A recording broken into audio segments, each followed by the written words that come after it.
നിത്യത തീർക്കുന്ന നിമിഷങ്ങൾ എന്ന ഈ പ്രോഗ്രാമിലേക്ക് എല്ലാ മാന്യ പ്രേക്ഷകർക്കും സ്വാഗതം.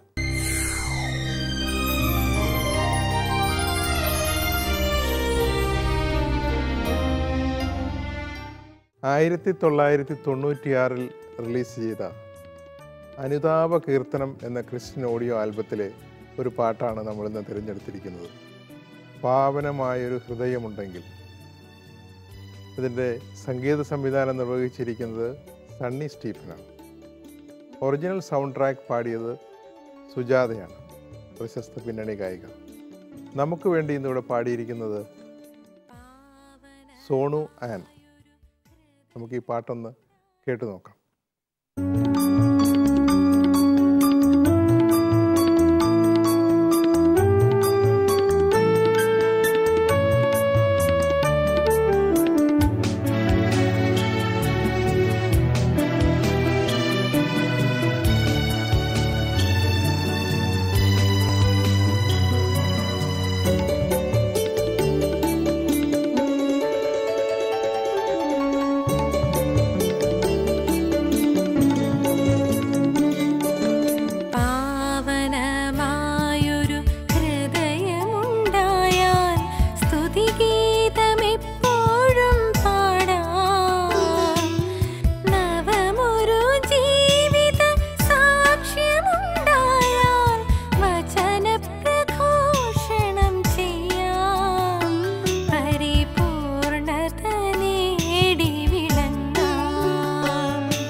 വളരെ ലളിതമായ ഈ വരികളിലൂടെ ആധ്യാത്മികതയുടെ അന്തസത്ത നമ്മൾ മനസ്സിലാക്കിയ ഈ ഗാനം തന്ന ബഹുമാനപ്പെട്ട പനച്ചിക്കലച്ചന് സ്വാഗതം.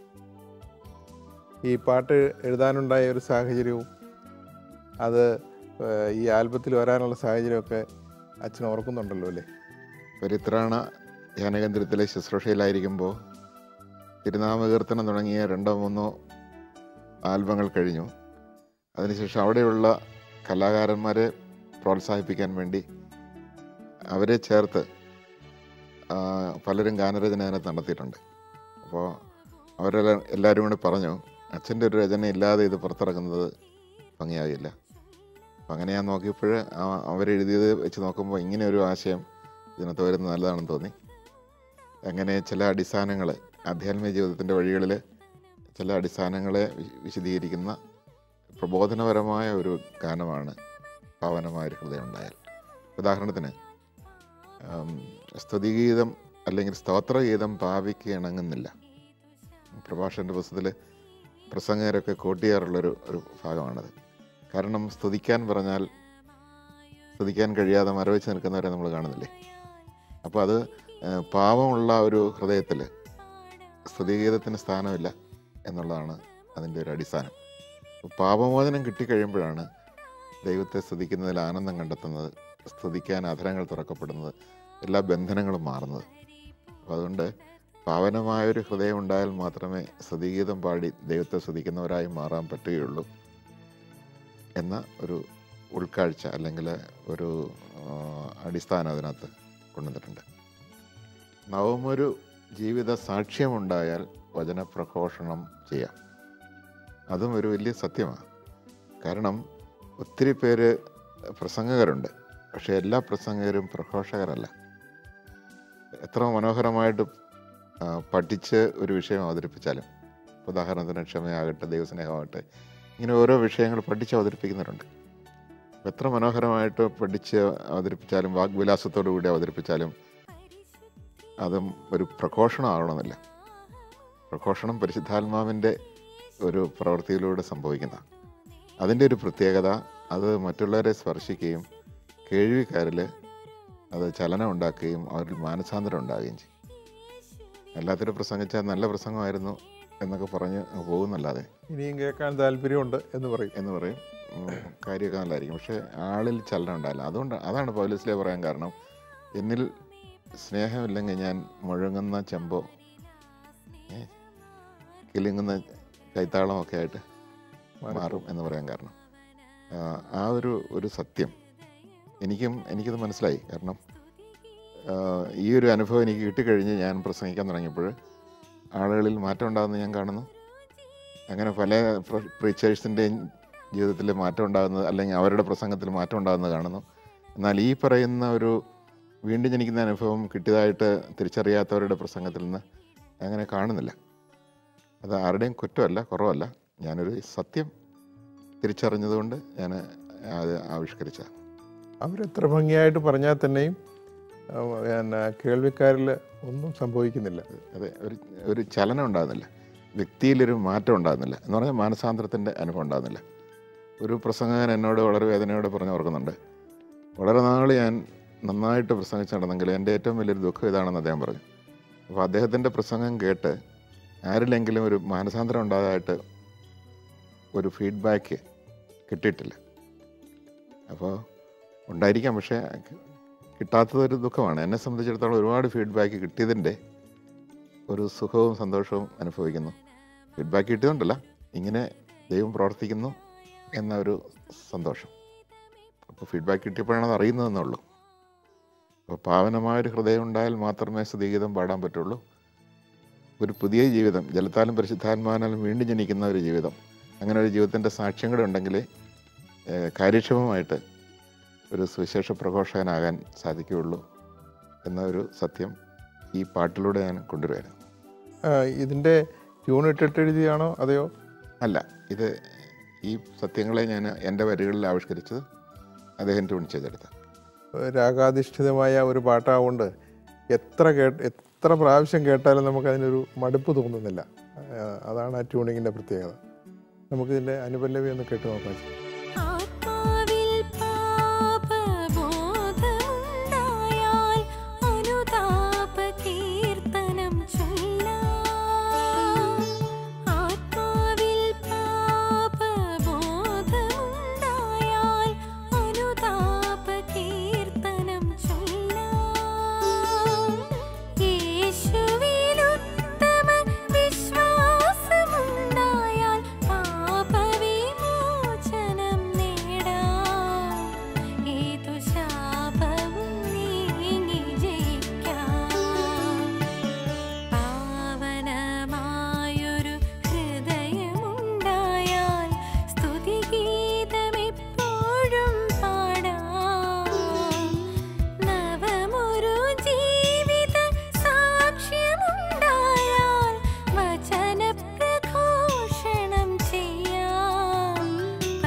അതായത്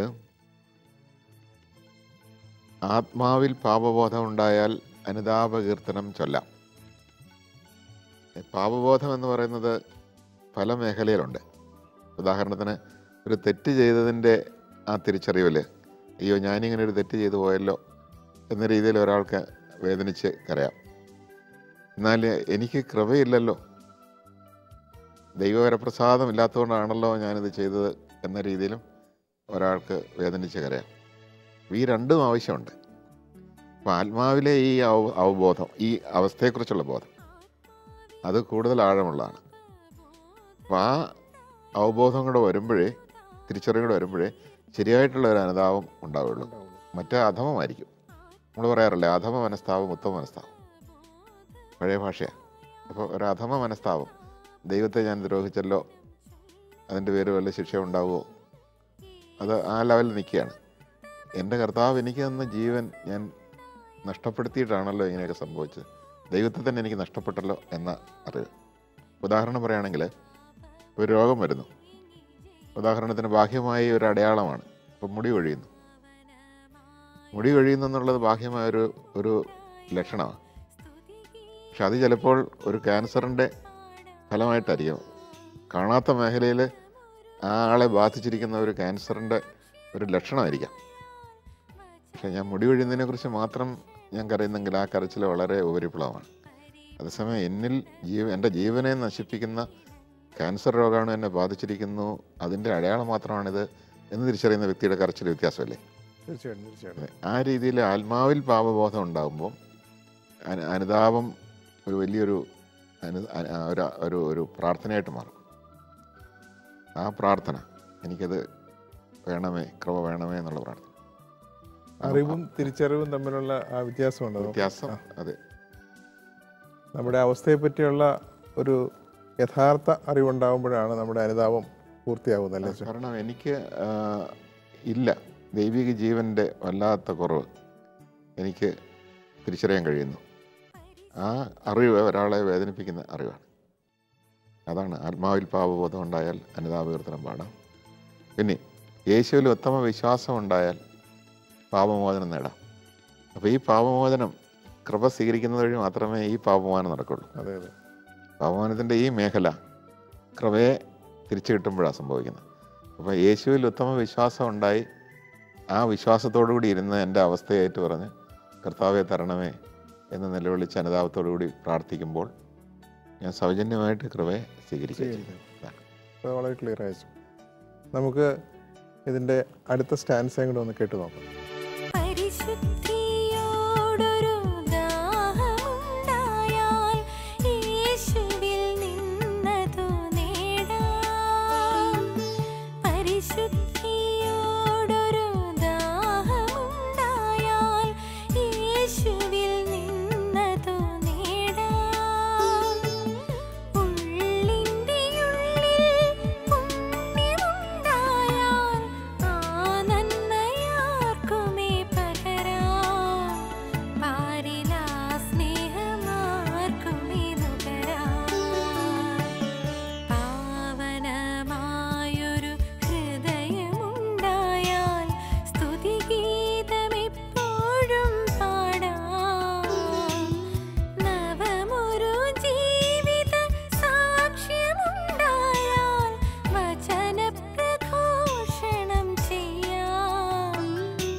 ഇതിൻ്റെ ഈ അനുപല്ലവിയും ചരണവും ഒക്കെ കേൾക്കുമ്പോൾ ഈ രാഗാധിഷ്ഠിതമായ പാട്ടുകൾക്ക് ഒരു കുഴപ്പവും കൂടിയുണ്ട്. നമുക്ക് പല പാട്ടുകളായിട്ട് തോന്നും. അതൊരു തെറ്റൊന്നുമല്ല, കാരണം ആ രാഗത്തിൽ ഉറച്ചു നിന്നുകൊണ്ട് ചെയ്യുന്നതുകൊണ്ടാണ്. അച്ഛൻ ഈ പാട്ട് ശ്രദ്ധിച്ചപ്പോൾ ഞങ്ങൾ ഈ മാർക്കിടാനൊക്കെ പോകുമ്പോൾ ഏറ്റവും കൂടുതൽ കുട്ടികൾ പാടുന്നൊരു പാട്ടുണ്ട്, വരമഞ്ഞളാടിയ. കേട്ടിട്ടില്ലേ? ഈ പാട്ടിൻ്റെ ആ സെയിം രാഗം, ആ റൂട്ടാണ് എടുത്തിരിക്കുന്നത്. പക്ഷെ അതുകൊണ്ടുള്ളൊരു ഗുണം എന്താണെന്ന് വെച്ചാൽ ഇതിൻ്റെ ഓർക്കസ്ട്രേഷൻ്റെ സ്ട്രെയിനോ അതിൻ്റെ കുറവുകളോ ഒന്നും ഇതിനെ ബാധിക്കുകയില്ല. കാരണം പെർഫെക്റ്റായിട്ടൊരു രാഗം അതിനകത്ത് കിടപ്പുണ്ട്. അപ്പോൾ നമുക്ക് ആ സുഖം പൂർണ്ണമായിട്ടും പാട്ട് തരുന്നുണ്ട്. അച്ഛനോട് ചോദിക്കണുണ്ടോ? എനിക്കതിൻ്റെ ശാസ്ത്രീയ വശം അറിഞ്ഞൂടാ. എങ്കിൽ തന്നെയും ഈ പാട്ട് കേൾക്കുമ്പോൾ അതിൻ്റേതായ ഒരു ലാളിത്യവും സുഖവും ഒരു ഹൃദയത്തെ എപ്പോഴും ആർദ്രമാക്കി പറ്റിപ്പിടിച്ച് നിൽക്കുന്ന ഒരു അനുഭവം. ഓർക്കസ്ട്രയ്ക്ക് പ്രാധാന്യം കൂടുതലുള്ള പാട്ടുകളൊന്നും ഈ മത്സരവേദിയിൽ വരാത്തതിൻ്റെ കാരണം ഇതുകൊണ്ടാണ്. കാരണം ഓർക്കസ്ട്ര ഇല്ലാതെ അത് പാടിയാൽ ഭംഗിയാവില്ല. ഈ പാട്ട് നമുക്ക് ഒരു ഓർക്കസ്ട്രയും വേണ്ട, പാടിയാൽ ആൾക്കാർക്ക് അതിൻ്റെ ഫീലിംഗ് അതേ രീതിയിൽ കിട്ടും. അതിൻ്റെ രണ്ടാമത്തെ സ്റ്റാൻസിനെ പറ്റി അച്ഛനൊന്ന് വിശദീകരിക്കും. പരിശുദ്ധിയോടൊരു ദാഹമുണ്ടായാൽ ഒരാൾക്ക് ആദ്യം ഉണ്ടാകേണ്ടത് വിശുദ്ധ ജീവിതത്തോട് ഒരു ദാഹമാണ്. അതുകൊണ്ട് തന്നെ ഈശോ പറഞ്ഞത് ദാഹിക്കുന്നവർ എൻ്റെ അടുക്കൽ വന്ന് കുടിക്കട്ടെ. അവനിത് പറഞ്ഞത് തന്നിൽ വിശ്വസിക്കുന്നവർ സ്വീകരിക്കാനിരിക്കുന്ന പരിശുദ്ധാത്മാവിനെ കുറിച്ചാണ്. അപ്പം പരിശുദ്ധി എന്ന് പറയുന്നത് പരിശുദ്ധാത്മാവ് ഒരു വ്യക്തിയിൽ വരുമ്പോഴാണല്ലോ സംഭവിക്കുന്നത്. അത് ഈശോയിൽ വിശ്വാസമുള്ളപ്പോഴാണല്ലോ, ആശ്രയബോധത്തിൽ നിന്നാണല്ലോ അത് വരുന്നത്, ഈശോയുടെ വാഗ്ദാനമാണല്ലോ. അപ്പോൾ എപ്പോഴും വിശുദ്ധിക്ക് വേണ്ടിയൊരു ദാഹം. അപ്പോൾ അശുദ്ധി തൻ്റെ ജീവിതത്തിലുണ്ടെന്നറിയുമ്പോൾ, തിന്മ തന്നെ ബാധിച്ചിരിക്കുന്ന അറിയുമ്പോൾ അതിൽ നിന്ന് മോചനം കിട്ടാനായിട്ടുള്ള ഒരു വലിയ ദാഹം, വലിയൊരു ആഗ്രഹം, അതുതന്നെയാണ് വിശുദ്ധിക്ക് വേണ്ടിയുള്ള ഒരു ദാഹത്തിൻ്റെ അടിസ്ഥാന ദാഹം എന്ന് പറയുന്നത്. അപ്പോൾ എന്നിലെ തിന്മയും അപൂർണതയും അശുദ്ധിയും എല്ലാം എന്നിൽ നീ കിട്ടണം, ഇരുട്ട് എന്നിൽ നിന്ന് മാറണം, അതിന് പ്രകാശം വരിക തന്നെ വേണം, അല്ലാതെ മാർഗമില്ല. അപ്പോൾ തരാൻ കഴിയുന്നവൻ്റെ മുമ്പിലാണ് നമ്മൾ നിൽക്കുന്നത്, വിശുദ്ധിയായവൻ്റെ മുമ്പിലാണ് നിൽക്കുന്നത്. യോഹന്നാൻ പറയുന്ന പോലെ അവൻ്റെ പൂർണ്ണതയിൽ നിന്ന് നാം എല്ലാവരും കൃപയ്ക്ക് മേൽ കൃപ സ്വീകരിക്കണം. അപ്പോൾ ഇല്ലാത്തവർ തൻ്റെ ഇല്ലായ്മ അറിഞ്ഞ് ഉള്ളവനിൽ നിന്ന് സ്വീകരിക്കണം. ആ സ്വീകരിക്കുന്ന പ്രോസസ്സാണ് ഈ ദാഹം എന്ന് പറയുന്നത്. വെള്ളം കുടിക്കുന്നപ്പോഴാണ് വലിയൊരു ദാഹത്തിൽ നിന്നല്ലേ. അപ്പോൾ ഇല്ല എന്ന തിരിച്ചറിവിൻ്റെ ആ ഒരു അനുഭവത്തിൽ നിന്നാണ് കുടിക്കാൻ പറ്റുന്നത്. അപ്പോൾ അങ്ങനെ പരിശുദ്ധിക്ക് വേണ്ടിയുള്ളൊരു ദാഹം, അത് സ്വീകരിക്കാനുള്ള അദമ്യമായൊരാഗ്രഹം, അതാണ് ഏതൊരു വ്യക്തിയിലും ഉണ്ടാകേണ്ടത്. അതിൻ്റെ ഒരു ഭാഗമാണ് അശുദ്ധിയെ ഒഴിവാക്കാനുള്ള, തിന്മയെ ഒഴിവാക്കാനുള്ള, നമ്മളുടെ ജീവിതത്തിലെ എല്ലാ അപൂർണതയും ഒഴിവാക്കാനുള്ള ഒരു താല്പര്യമായിട്ട് വരുന്നത്. അതുണ്ടെങ്കിൽ ഈശോയിൽ നിന്ന് അത് സ്വീകരിക്കാനായിട്ട് സാധിക്കുകയുള്ളൂ. പിന്നെ അടുത്തായിട്ട് നമ്മൾ കാണുന്നത്, നമ്മുടെ ഉള്ളിൻ്റെ ഉള്ളിലേക്ക് ഈ വിശുദ്ധിയും നന്മയും കടന്നു വന്നാൽ, ഈ ശരിക്കും നന്മ എന്ന് പറയുന്നത് വിശുദ്ധിയാണ്, അല്ലാതെ സ്വഭാവത്തിൽ പരിശീലനങ്ങൾ ഉണ്ടാക്കിയെടുക്കുന്ന ചില ഗുണവിശേഷങ്ങളല്ല. അപ്പോൾ ഈ പരിശുദ്ധാത്മാവിൻ്റെ ഫലമാണ് വിശുദ്ധിയുടെ അടയാളം എന്ന് പറയുന്നത്. അപ്പം വിശുദ്ധി അഥവാ പരിശുദ്ധാത്മാവ് നമ്മളുണ്ടെങ്കിൽ ആ നന്മ ആരിലേക്കും പകർന്നു പോകും, നമുക്ക് തിരിച്ചു കൊടുക്കാൻ സാധിക്കും. നമ്മളിലുണ്ടെങ്കിൽ അത് കൊടുക്കാൻ പറ്റും. ഉള്ളവനെ കൊടുക്കാൻ പറ്റുള്ളൂ, ഇല്ലാത്തവനെ കൊടുക്കാൻ പറ്റില്ല. ഇല്ലാത്തവനെ അഭിനയിച്ച് കാണിക്കാനേ പറ്റുള്ളൂ. അതുകൊണ്ടാണ് ഒത്തിരി നല്ലവരെന്ന് തോന്നുന്നവരെ പോലും ഈശോ കപട നാട്ടിക്കാരെ എന്ന് പറയാൻ കാരണം അവർക്ക് ഇല്ലാത്തതുണ്ടെന്ന് അവർ പുറമെ മനഃപൂർവ്വം കാണിക്കുന്നതല്ലത്, അതാണ് നന്മയെന്ന് ധരിച്ചുകൊണ്ട് കാണിക്കുന്നത്. അപ്പോൾ അതല്ല, യഥാർത്ഥമായ നന്മ പരിശുദ്ധാത്മാവിലൂടെ നമ്മിലേക്ക് പെരിയപ്പെട്ട് കിട്ടുന്നതാണ്. അത് അനേകരിലേക്ക് നമുക്ക് കൊടുക്കാനായിട്ട് സാധിക്കും. നമുക്ക് ഈ പാട്ടൊന്ന് മുഴുവനായിട്ട് കേട്ട് നോക്കാം.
ഒരു നല്ല ഗാനത്തിലൂടെയും പ്രബോധനം നടക്കുമെന്ന് ഈ പാട്ട് നമുക്ക് തെളിയിച്ചു തന്നു കഴിഞ്ഞു. ആധ്യാത്മിക ജീവിതത്തിൽ ഒരു പുരോഗമനം, ഒരു വളർച്ച ആഗ്രഹിക്കുന്നവർക്കെല്ലാം ഇതിലെ സത്യങ്ങൾ മനസ്സിലാക്കിയാൽ വളരെ പ്രയോജനപ്പെടും. അപ്പോൾ ഈ രചന തന്ന അച്ഛന് എല്ലാവിധ നന്ദിയും. ഈ എപ്പിസോഡ് ഇവിടെ പൂർണ്ണമാകുന്നു. അടുത്ത ആഴ്ച ഇതേ ദിവസം ഇതേ സമയത്ത് വീണ്ടും കാണുന്നവരെ എല്ലാ മാന്യ പ്രേക്ഷകർക്കും നന്ദി.